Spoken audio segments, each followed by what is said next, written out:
ಕೋಲಾರ ಸಂದೇಶ್ ಅವರು ಅಂತ ಹೇಳಿದ್ರೆ ಹೋರಾಟದ ಏನು ನ್ಯಾಯ ಕೊಡುವಂಥ ಒಂದು ಇದಿರುತ್ತೆ ಹೆಸರಿಗೆ.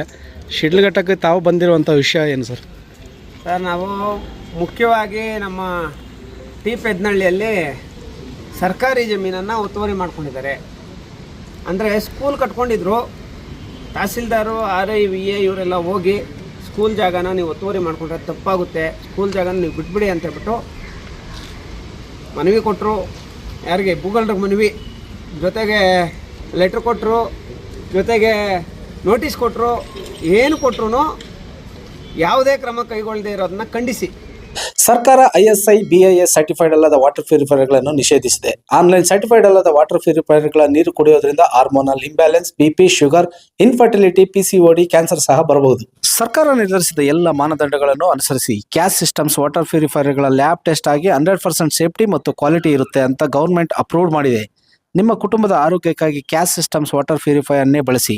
ನಮ್ಮ ಕನ್ನಡ ಮೈತ್ರಿ ನ್ಯೂಸ್ ವಾಹಿನಿಯನ್ನು ನೋಡಿ ಕ್ಯಾಸ್ ಸಿಸ್ಟಮ್ ವಾಟರ್ ಪ್ಯೂರಿಫೈಯರ್ ಖರೀದಿಸುವವರಿಗೆ 10% ರಿಯಾಯಿತಿ ಕೊಡಲಾಗುವುದು.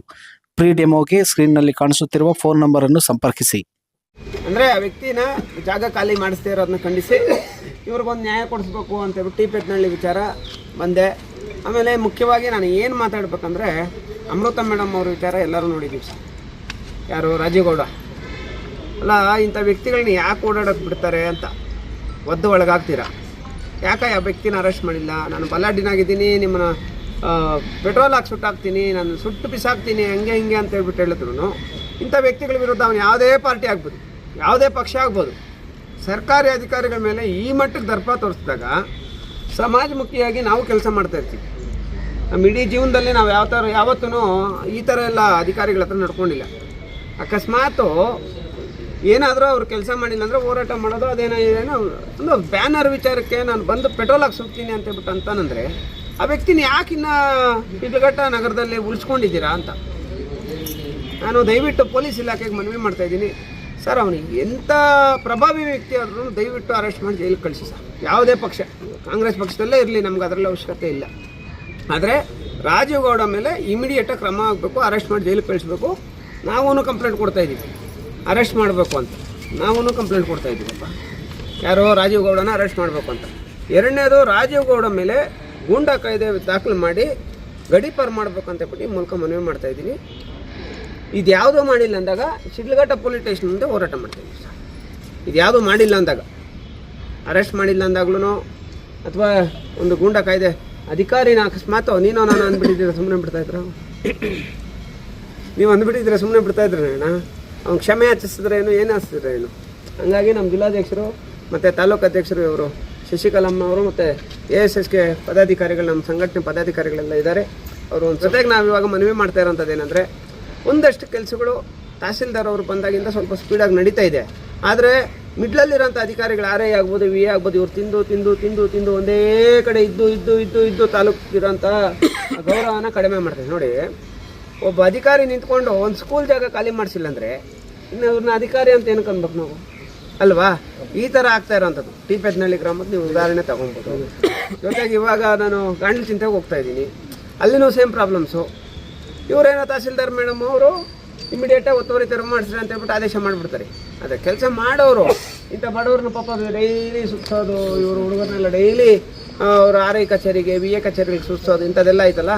ಇದ್ರ ವಿರುದ್ಧ ಖಂಡನೆ ಮಾಡೋದು, ಇದ್ರ ವಿರುದ್ಧ ಒಂದು ಹೋರಾಟ ಮಾಡೋಂಥ ಕೆಲಸನ ಇನ್ಮೇಲೆ ಇವ್ರ ಜವಾಬ್ದಾರಿ ನಮ್ಮ ಜಿಲ್ಲಾಧ್ಯಕ್ಷರ ನೇತೃತ್ವದಲ್ಲಿ ತಾಲೂಕು ಅಧ್ಯಕ್ಷರು ಇದ್ದಾರೆ, ಅವ್ರು ಮಾಡ್ತಾರೆ. ಎಲ್ಲರಿಗೂ ಒಳ್ಳೆಯದಾಗಲಿ. Thank you so much. Jai Bhim. ಈ ಸಲ ಗುಡ್ಲನರಸಿಂಹನಹಳ್ಳಿ ಅಂತೇಳಿ ಒಂದು ರೈತ ಅಂದರೆ ಬಡವರಿಗೆ ನಿವೇಶನ, ರೈತ ಕುಟುಂಬಗಳಿಗೆ ನಿವೇಶನ ಕೊಡಿಸ್ತೀವಿ ಅಂತೇಳಿ ಹೋರಾಟ ಮಾಡಿ ಅಲ್ಲಿ ಎಲ್ಲ ತೆರವುಗೊಳಿಸಿ ನಿಮ್ಮದೇ ASSK ಫಲಕ ಹಾಕಿದರೆ, ಅದೇನು ರೈತರಿಗೆ ಹಕ್ಕುಪತ್ರ ಕೊಡಿಸಿದ್ರೆ ಸರ್? ಸರ್, ರೈತರಿಗೆ ಹಕ್ಕುಪತ್ರ ಅಂದರೆ ಎಲಿಜಿಬಲ್ ಪರ್ಸನ್ಸ್ಗೆ ಅಲ್ಲಿ ಕೊಡಬೇಕು. ನನ್ನ ಹತ್ರ 4 ಮನೆ ಐತೆ, ನಾನು ಹೋಗ್ಬಿಟ್ಟು ಹಕ್ಕುಪತ್ರ ತೊಗೊಬೇಕಂತ ಅದು ಎಲಿಜಿಬಲ್ ಪರ್ಸನ್ಸ್ ಅಲ್ಲ. ಎಲಿಜಿಬಲ್ ಪರ್ಸನ್ಸ್ ಯಾರು? ಆಮೇಲೆ ಗುಡ್ಲನರಸಿಂಹನಹಳ್ಳಿ ಗ್ರಾಮಸ್ಥರಿಗೆ ಮಾತ್ರನೇ ಅಲ್ಲಿ ನಿವೇಶನಗಳು ಕೊಡಬೇಕು ಅಂತ ಹೇಳ್ಬಿಟ್ಟು ಹೋರಾಟ ಮಾಡಿದ್ದು ನಾವು. ಅವ್ರ ಗ್ರಾಮಸ್ಥರಿಗೆ ಮಾತ್ರನೇ ಮಾರ್ಕ್ ಮಾಡುವಂಥ ಕೆಲಸ ನಡೀತಾ ಇದೆ. ಅದು ಡೆವಲಪ್ಮೆಂಟ್ ಆದಮೇಲೆ ಲೇಔಟ್ ಮಾಡಿ ಆಮೇಲೆ ಹಕ್ಕುಪತ್ರ ಕೊಡ್ತೀವಿ. ಅಂದರೆ ಸರ್, ಅಲ್ಲಿ ASSK ಅವರು ಹಕ್ಕುಪತ್ರಗಳ ಕೊಡಿಸಿದ್ದೀವಿ ಅಂತೇಳಿ ಹೋರಾಟ ಆಯ್ತಾ, ಇಲ್ಲ ಅಂತೇಳಿದ್ರೆ ನಿಮಿಷ ಜಾಗನ ಬೇರೆಯವ್ರು ಒತ್ತುವರಿ ಮಾಡ್ಕೊಂಡಿದ್ರು, ಆ ಜಾಗನ ಬಿಡಿಸಿದ್ದೀವಿ ಅಂತ ಹೋರಾಟ. ಇನ್ನೂ ಅದು ಯಾರಿಗೆ ಆಗಲಿ ನಿವೇಶನ ರೈತರಿಗೆ ಇನ್ನೂ ಹಕ್ಕುಪತ್ರ ಕೊಟ್ಟಿಲ್ಲ. ಇವಾಗ ಅವ್ರಿಗೆ ಫಿಕ್ಸ್ ಅಲ್ಲ. ಈಗ ಜಾಗ ಬಿಡಿಸಿಟ್ಟ ಮೇಲೆ ಅವ್ರದ್ದು ಫಿಕ್ಸ್ ಅಲ್ಲ, ಅವ್ರು ಡೆವಲಪ್ಮೆಂಟ್ ಮಾಡಿ ಹಕ್ಕುಪತ್ರಗಳು ಕೊಡಬೇಕು. ಇಂಥ ಸೈಟ್ ಇಂಥವ್ರಿಗೆ, ಇಂಥ ಸೈಟ್ ಇಂಥವ್ರಿಗೆ ಅಂತ ಬಿಟ್ಟು ಕೊಡಬೇಕು. ಅದಕ್ಕೆ ಮೊದಲು ಅವ್ನು ಯಾರೋ ಒಬ್ಬನು ಭೂಗಳ 2 ಎಕರೆ ಜಮೀನು ಕಾಂಪೌಂಡ್ ಹಾಕ್ಕೊಂಡಿದ್ನಲ್ಲ, ಇವಾಗ ನಾವು ಹೋಗಿ ನುಗ್ಗಿದ್ದಕ್ಕೆ 2 ಎಕರೆ ಜಮೀನು ಬಿಡಿಸಿ ನಮ್ಮ ಗುಡ್ಲನರಸಿಂಹನಹಳ್ಳಿ ಗ್ರಾಮಸ್ಥರು ಕೊಟ್ಟಿದ್ದಾರೆ. ಅವ್ರು 10 ವರ್ಷ 100 ವರ್ಷ 200 ವರ್ಷ ಆದ್ರೂ ಆ ಜಾಗ ಇನ್ನು ಅವ್ರದ್ದೇ ಅಲ್ಲ.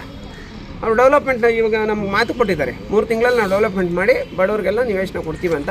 ನಿವೇಶನ ಕೊಟ್ಟರು ಕೊಟ್ಟಿಲ್ಲ ಅಂದರು ನಾವು ನಮಗೇನಂದರೆ ಬೇರೆ ಯಾವುದೋ ಭೂಗಳ ಎಂಜಾಯ್ಮೆಂಟಲ್ಲಿ ಇದ್ನಲ್ಲ, ಅವನು ಕೈ ಬಿಟ್ಟು ಹೋಯ್ತಲ್ಲ ಜಮೀನು, ಅವನು ಕೈ ಬಿಟ್ಟು ಸರ್ಕಾರಿ ವ್ಯಾಪ್ತಿಗೆ ಬಂತಲ್ಲ, ಬಡವ್ರಿಗೆ ಬಂತಲ್ಲ, ಅದು ನಮಗೆ ಅಷ್ಟೇ. ಆಮೇಲೆ ಬಡವರಿಗೆ, ಆ ಗ್ರಾಮದಲ್ಲಿರೋಂಥ ಬಡವರಿಗೆ ಪ್ರತಿಯೊಬ್ಬರಿಗೂ 3 ತಿಂಗಳಲ್ಲಿ PDO ಅವರು ಹೇಳಿದ್ದಾರೆ 3 ತಿಂಗಳಲ್ಲಿ ಹಕ್ಕುಪತ್ರ ಕೊಡುವಂಥ ಕೆಲಸ ನಡೀತಿದೆ. ಅದನ್ನು ನೀವೇ ಮಾಡ್ತೀವಿ. Thank you. ಓಕೆ. ಕೋಲಾರದ ಡಾಕ್ಟರ್ KM ಸಂದೇಶ್ವರ್ ಅವರು ಸ್ಥಾಪಿಸಿರುವಂತಹ ಅಂಬೇಡ್ಕರ್ ಸೇವಾ ಸಮಿತಿಯಿಂದ ಈಗ ರಾಜ್ಯಾದ್ಯಂತ ಜಾಲತಾಣಗಳಲ್ಲಿ ಸೃಷ್ಟಿಯಾಗಿರೋಂಥ ವಿಚಾರ ನಿಮಗೆಲ್ಲ ಗೊತ್ತಿರೋಂಥ ವಿಚಾರನೇ. ರಾಜುಗೌಡ್ರದ್ದು ನಮ್ಮ ಪೌರಾಯುಕ್ತೆ ಅಮೃತ ಗೌಡರ ಬಗ್ಗೆ ಅವಚಕ ಶಬ್ದಗಳಿಂದ ಬೈದಿರೋ ವಿಚಾರ. ಅವ್ರು ಹಗಲು ರಾತ್ರಿ ಅಂದಿರೋ ಪಾಪ ಕಷ್ಟಪಟ್ಟು KSS ಪಾಸ್ ಮಾಡಿ ಒಂದು ಹುದ್ದೆನ ಅಲಂಕರಿಸಿರ್ತಾರೆ. ಒಂದು ಹೆಣ್ಣು ಅಂತ ಯೋಚನೆ ಮಾಡ್ತೀರಾ, ಒಂದು ಫ್ಲೆಕ್ಸ್ಗೋಸ್ಕರ ಅವರು ಅಷ್ಟು ಕೆಟ್ಟದಾಗಿ ಮಾತಾಡಿರೋದು ಎಲ್ಲರೂ ನಮ್ಮ ವಿಷಾದಕರನೇ. ನಮಗೆಲ್ಲ ಅವ್ರನ್ನ ಕೂಡಲೇ ಬಂಧಿಸಬೇಕು ಅಂತ ಇವತ್ತು ಒಂದು ಕಂಪ್ಲೇಂಟ್ ಕೊಡಬೇಕು ಅಂತ ಬಂದ್ವಿ. ಅದಾದಮೇಲೆ ನಮ್ಮ ಶಾಸಕರು ಪಾಪ ಶಾಸಕರಾದಾಗಿಂದ ನಮ್ಮ ಅಭಿವೃದ್ಧಿಗೋಸ್ಕರ, ವಿಧಾನಸಭಾ ಅಭಿವೃದ್ಧಿಗೋಸ್ಕರ ದುಡಿದಿದ್ದಾರೆ, ಪಾಪ ದುಡಿತಾನೂ ಇದ್ದಾರೆ.